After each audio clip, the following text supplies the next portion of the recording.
Hello, Tommy Token here. And today I figured we would talk about a very important concept in cryptocurrencies, which is what are the difference between a custodial and a non-custodial wallet and key security around those two types of wallets. And I figured we would just kind of start off with, the last time off of the Deconstructing Hot Toy Meme coin video, I got a comment from one of these questions. One of the users asked, hey, quick question. I have one of these wallets and I have USDT in it. And my seed phrase is this string of words. And like, what's the best way to send them? Okay. Now, I would never dream of exposing an actual user's real key phrase in this. But this is an important learning concept. I have been able to determine this is a scammer. So I don't feel too bad about exposing this online. I had several different users giving the same offers, and it's like clearly they're trying to do some type of phishing campaign here, but it raises an important point. Okay.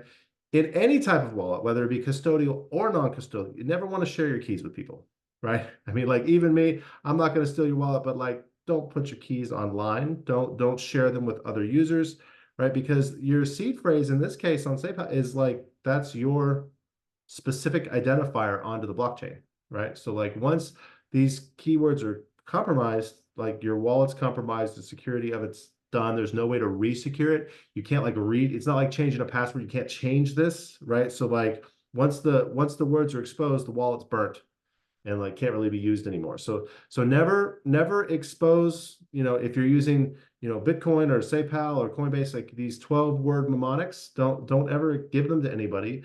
Keep them in a safe place and use them because those are your private key structures, right? So, what is the difference between a private key and a public key? I get asked that question a couple times. It has to do with custodial and non-custodial wallets. It has to do with the encryption that's involved with them, right? So, short answer, in a custodial wallet, right, the coin provider or the blockchain provider maintains a copy of your keys, right, that you have in a symmetric fashion. So like you have a copy, they have a copy, and like you use your key to authenticate, and then they use your key to generate a transaction on the blockchain. But you both have a copy, right? And there's some kind of like advantages of that. The first advantage is like if you lose your key, right, they can like you can recover it, kind of like you do a password. The downside is that like somebody else has your key transactions, and like there's a common phrase in the crypto world that like if it's not your key, it's not your crypto. Right? Theoretically, like a bank could come in, right? The banking could come in, like undo it and say, like, nope, these aren't yours anymore. We're going to reverse these transactions. This crypto isn't yours because you don't have a secure identifier that's locking you into the chain, right? Non-custodial wallets, on the other hand, you have a private key and a public key, and you use either elliptic curve or RSA encryption. Those are the algorithms involved to like use the private key to create a public key, and the public key is how you interact with the chain, right? So like you enter your private key, the private key is mutated through the algorithms for encryption, and then your public key is used to transact on the chain. And Aria Coin uses a non-custodial wallet. We use this asymmetric private and public key structures because it's more secure, right? Because like you are the only person that has your keys, assuming of course you don't publish them online, right? Don't do that. So I figured today we're just kind of go through, okay, what's involved with generating a private and a public key on Aria Coin. How do you do it? How do you set up an account? We kind of use this as an example to do it. So if you're gonna log into Aria Coin, you want to get started, you just of course hit the get started button, and now you have to create an account, right? And we're gonna collect some basic information about you, right? So Tommy Token, right? And I live at 123 Maple Street, right? And I live in Raleigh, right? North Carolina.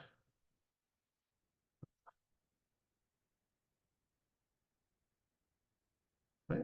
And then,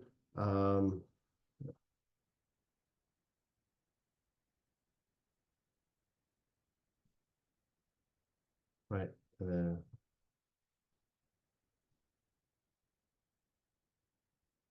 And then I'm gonna create my strong password here.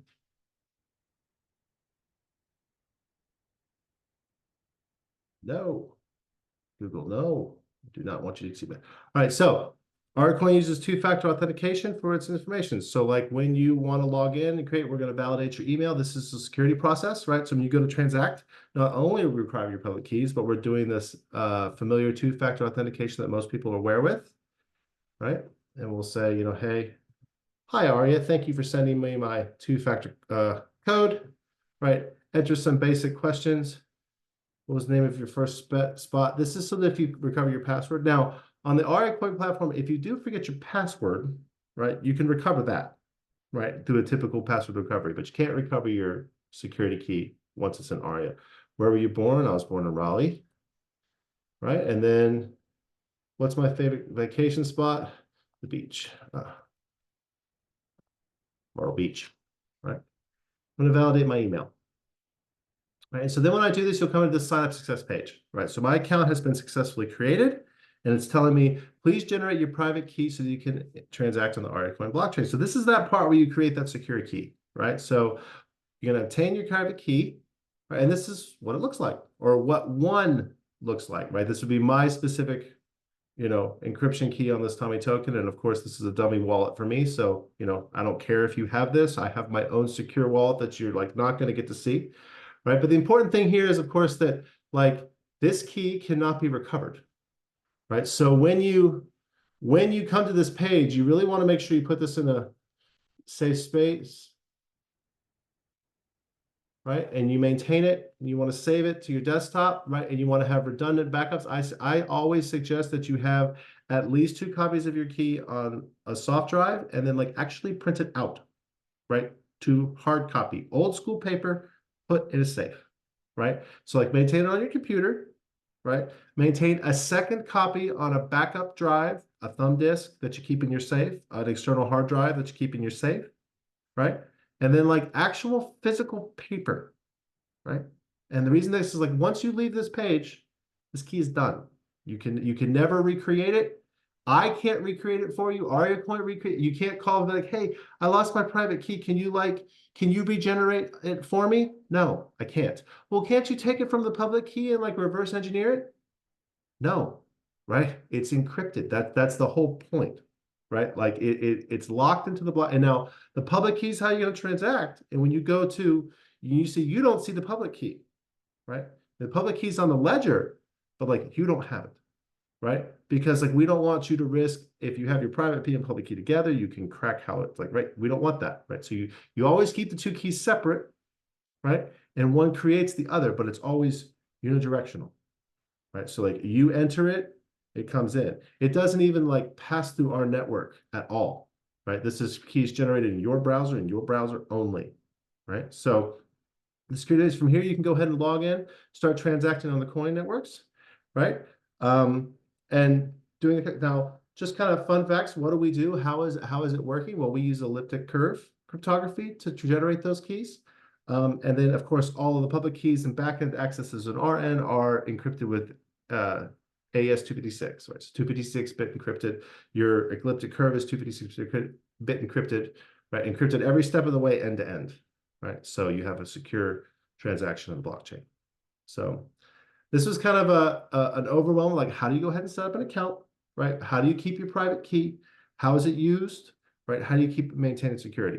Never give your private key to anyone, right? Never give this key to anyone. I don't care if you have this one, it's a dummy key, but like never give your key to anyone, right?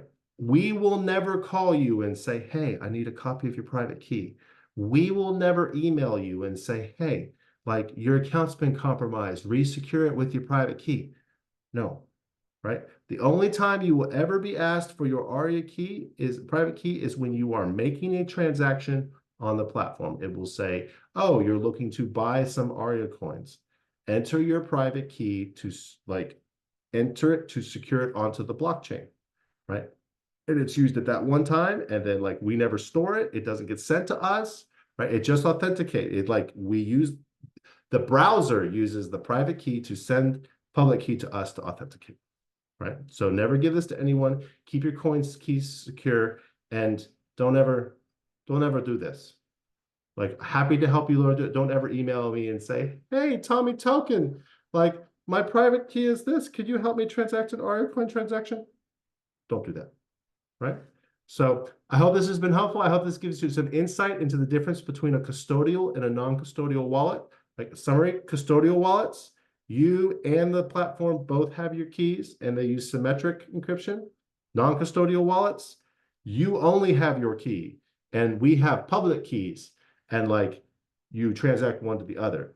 Only you secure it. We can't give it back with non-custodial wallets. So I hope this makes some sense. I hope you enjoyed the video. If you liked it, found it informative, give us a like and a share. We really appreciate it, and we'll see you on the flip side.